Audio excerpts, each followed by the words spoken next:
Hello दोस्तों, welcome to R M study. मैं KD आपके लिए लेके आया हूँ डीएमआरसी का प्रीवियस ईयर, जो कि ये वाला दूसरा भाग है। तो दोस्तों, जो इस चैनल पे नया है वो प्लीज़ सब्सक्राइब कर लीजिए और बेल आइकन को क्लिक करना ना भूलिए।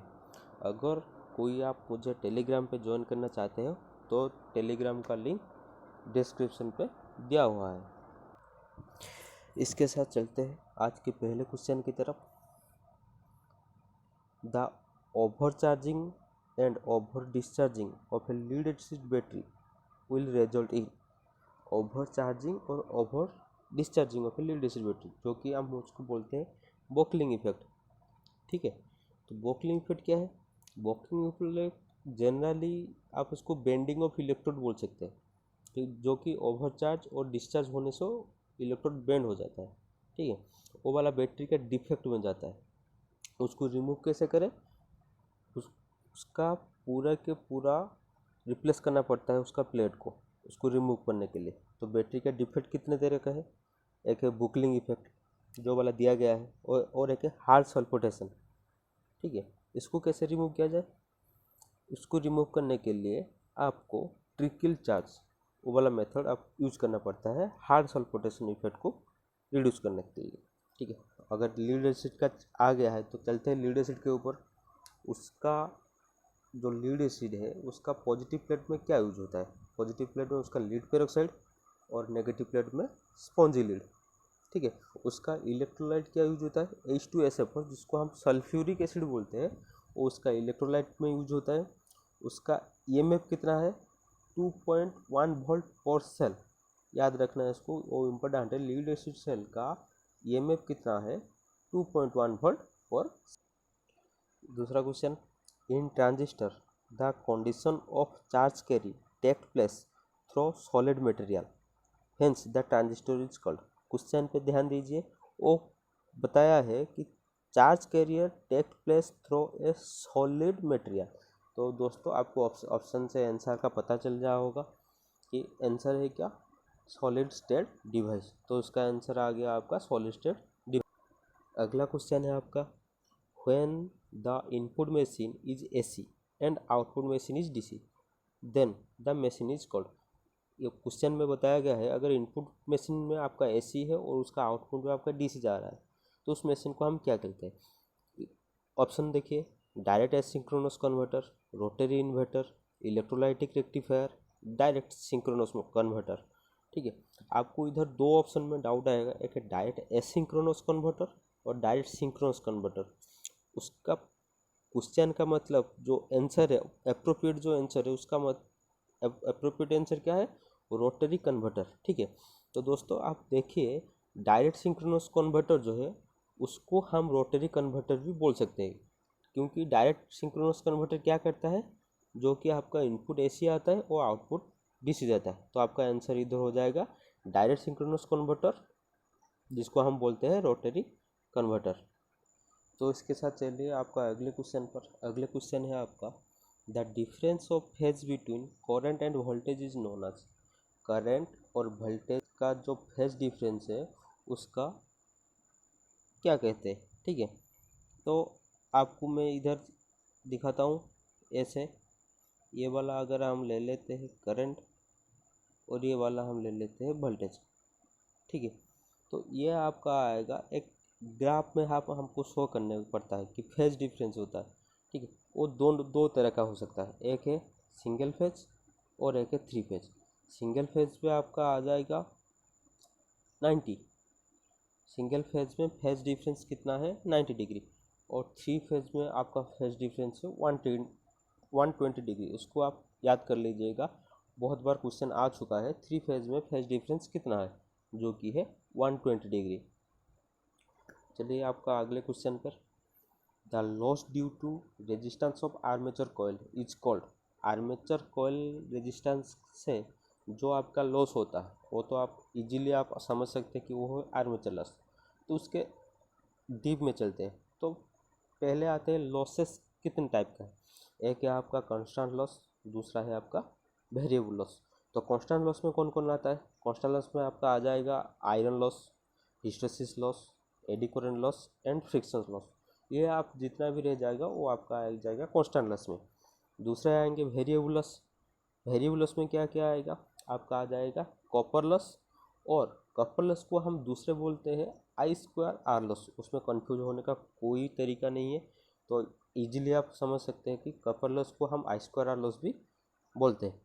कॉपर लॉस कहाँ कहाँ होता है, एक है आर्मेचर कॉपर लॉस, एक है फील्ड कॉपर लॉस। ठीक है, तो यह आ जाएगा ओवरऑल। आपको ज़्यादा से ज़्यादा आपको देखना पड़ेगा इधर कि जो फील्ड कॉपर लॉसेस ये वाला थोड़ा डिफरेंस आएगा, जो कि आएगा आपका शंट का।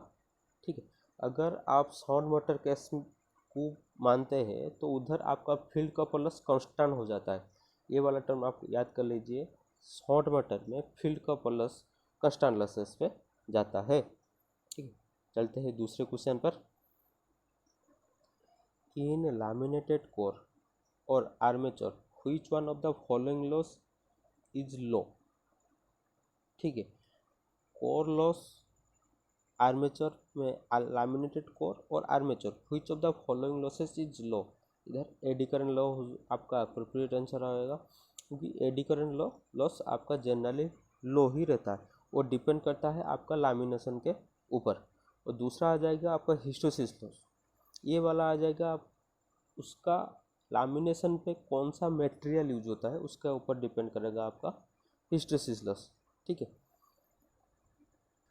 अगर मान लीजिए आपको एक क्वेश्चन आएगा silicon steel lamination is used for, silicon steel lamination is used for, तो आपका आंसर क्या होगा, हिस्टोसिस लॉस।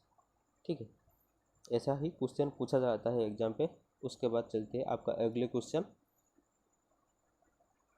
ये वाला क्वेश्चन अच्छा क्वेश्चन है, देखिए इस क्वेश्चन में क्या दिया गया है। The transformer that is used for measuring high voltage in association with voltmeter is a, एक ट्रांसफार्मर जो कि यूज करता है हाई वोल्टेज मेजर करने के लिए वोल्टमीटर के साथ, तो उस ट्रांसफार्मर को हम क्या बोलते हैं। दो ही चीज़ है आपको मेजरमेंट करने के लिए, एक है पोटेंशियल ट्रांसफार्मर जिसको हम पीटी बोलते हैं, और एक है करंट ट्रांसफार्मर जिसको हम सीटी बोलते हैं। ठीक है, तो जो वोल्टेज मेजरमेंट के लिए तो ऑब्वियसली आपको पोटेंशियल मेजर करना पड़ेगा, तो potential transformer is a appropriate answer. ठीक है, तो पोटेंशियल ट्रांसफार्मर क्या होता है, वो एक स्टेप डाउन ट्रांसफार्मर होता है। तो आते हैं फिर करंट ट्रांसफार्मर के ऊपर। करंट ट्रांसफार्मर वो है स्टेप अप ट्रांसफार्मर जिसका सेकेंडरी साइड में एक एमीटर कनेक्शन किया जाएगा, और पोटेंशियल ट्रांसफार्मर का सेकेंडरी साइड पे एक वोल्ट मीटर कनेक्शन किया जाएगा। ठीक है, तो high amount of voltage measure करने के लिए आपको मेजर करने के लिए आपका क्या यूज होता है, करंट ट्रांसफार्मर। चलिए आपका अगले क्वेश्चन पर। In which of the following speed control method speed control achieve by varying the armature current with the help of a rheostat connected in series with the armature। ये वाला जो last में कह गया उसमें ही आपका आंसर है। रियोस्टाट कहाँ कनेक्शन होता है, सीरीज विद द आर्मेचर, तो आर्मेचर के साथ सीरीज होगा, इसका मतलब है वो आर्मेचर को ही कंट्रोल करेगा, उसका अंदर जो करंट जाता है उसको ही कंट्रोल करेगा। ठीक है, तो आर्मेचर कंट्रोल मेथड वो उसका अप्रोप्रिएट आंसर है। ऐसे ही अगर क्वेश्चन पे आएगा फील्ड, अगर फील्ड सर्किट में आपका रियोस्टेट कनेक्शन किया जाता है तो क्या होगा, फील्ड कंट्रोल मेथड। अगर सप्लाई टर्मिनल में आपका रियोस्टेट कनेक्शन किया जाता है तो है आपका वोल्टेज कंट्रोल मेथड। ठीक है, ऐसा ही होगा आपका आंसर। चलते हैं आपके अगले क्वेश्चन पर। आज पर ISI specification regarding earthing to avoid electrolytic action the earth wire should be of. ठीक है, तो ISI स्पेसिफिकेशन, ISI क्या है, इंडियन इंटरनेशनल स्टैंडर्ड इंस्टॉलेशन। ठीक है, तो उसमें क्या है कि सेम मेटल आज that of the earth electrode. ठीक है, इसका मतलब है आप जो भी मटेरियल आप यूज करेंगे अर्थ के लिए वो अर्थ इलेक्ट्रिकल इलेक्ट्रोड के साथ सेम होना चाहिए, नहीं तो उधर आपका करोजन हो सकता है और अर्थ रेजिस्टेंस में कुछ गिरावट आ सकता है। ठीक है, चलते हैं दूसरे क्वेश्चन। ये वाला क्वेश्चन बहुत बार एग्जाम पे आया हुआ है। Line voltage of a star connection is equal to. Line voltage of star connection, star में line voltage is equal to √3 into phase voltage होता है। Line voltage is equal to √3 into phase voltage, ठीक है। और line current is equal to phase current, यह आएगा आपका star का। डेल्टा का क्या होगा, उसका रिवर्स हो जाएगा। उसका मतलब line current equal to √3 into phase current, line voltage equal to phase voltage, ये वाला आ जाएगा आपका डेल्टा पे। चलते हैं अगले क्वेश्चन पर। Maximum demand indicator is a meter that recorded the, जो आपका maximum demand indicator MDI meter है, वो कहाँ यूज होता है, वो क्या किस लिए यूज होता है? मैक्सिमम डिमांड ऑफ कंज्यूमर को मेजर करता है कौन? MDI, जिसको हम बोलते हैं मैक्सिमम डिमांड इंडिकेटर। और कहाँ कनेक्ट होता है ज़्यादा से ज़्यादा? मैक्सिमम डिमांड इंडिकेटर रिकॉर्डेड करता है बेस लोड रिक्वायरमेंट कितना है आपका डिस्ट्रीब्यूशन एंड में, वो उसको मेजर करता है कौन?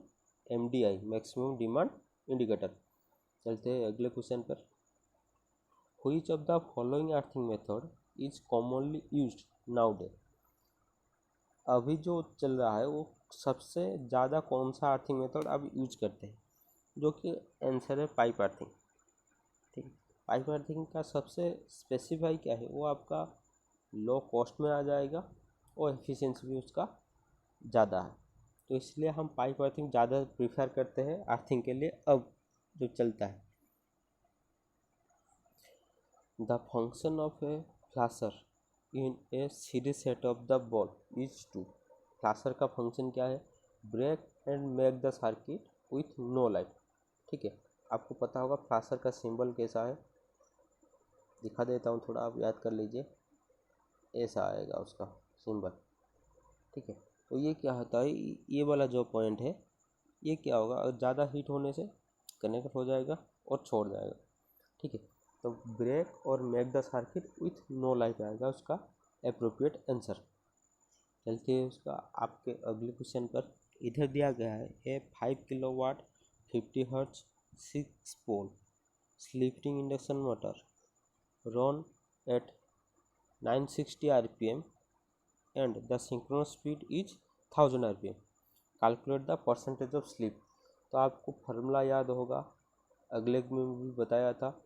S इज इक्वल टू, मतलब स्लिप का फार्मूला है NS minus NR divide by NS multiplied by 100। अगर आपको परसेंटेज में कैलकुलेशन करना है तो उसके साथ आपको 100 मल्टीप्लाई करना ज़रूरी है, ठीक है। तो NS में आप पुट कर देंगे, जो 1000 RPM है वो उसका सिंक्रोनस स्पीड है, और 960 जो है उसका रोटेटिंग स्पीड है, ठीक है। तो 100 माइनस 960 डिवाइड बाई 100, ठीक है। तो इधर क्या हो जाएगा, 100 माइनस 960 आपका 40 आ जाएगा, तो 40 डिवाइड बाई 100,000 मल्टीप्लाइड बाई 100, ठीक है।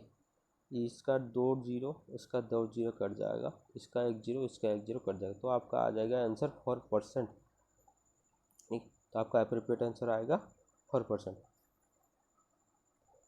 चलते हैं आपका अगले क्वेश्चन पर। By increasing the size of a conductor the voltage at which corona occur in raised then, ठीक है।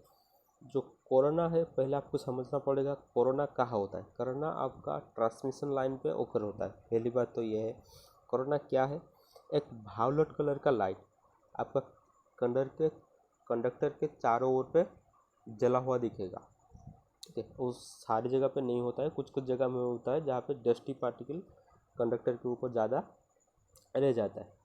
तो कोरोना इफेक्ट होने से कंडक्टर का कंडक्टिविटी इंक्रीज हो जाता है, ठीक है। तो कोरोना क्या क्या होता है, वो उस कंडक्टर का डायमीटर के ऊपर डिपेंड करता है। तो क्वेश्चन में पूछा गया है आपको size of the conductor increase, अगर कंडक्टर का साइज इंक्रीज कर जाएगा, ठीक है, उसका डायमीटर भी इंक्रीज हो जाएगा, उसके हिसाब से उसका कोरोना जो लॉस है वो, ठीक है, तो कोरोना इफेक्ट इज रिड्यूस होगा, आपका सही आंसर। तो इसके साथ दोस्तों दूसरा पार्ट जो आएगा वो अगले आएगा। तो आपको अगर मेरा क्लास अच्छा लगा तो मेरे चैनल को सब्सक्राइब कीजिए। अगर आपको वीडियो का नोटिफिकेशन टेलीग्राम के ज़रिए चाहिए और उसके अंदर का क्वेश्चन भी चाहिए, तो नीचे दिए गए डिस्क्रिप्शन पे टेलीग्राम चैनल का लिंक है, आप उधर से जाके ज्वाइन कर सकते हैं। और प्लीज़ आप कमेंट करके बताएं कि अब आपको वीडियो कैसा लगा और क्या क्या मैं मॉडिफाई कर सकता हूँ इस वीडियो के अंदर, और आपको क्या क्या चाहिए। यह आप अगर मुझे कमेंट के थ्रू बता सकते हैं तो मैं कोशिश करूँगा अगले वीडियो में आपको सेटिस्फाई कराने के लिए। Thank you.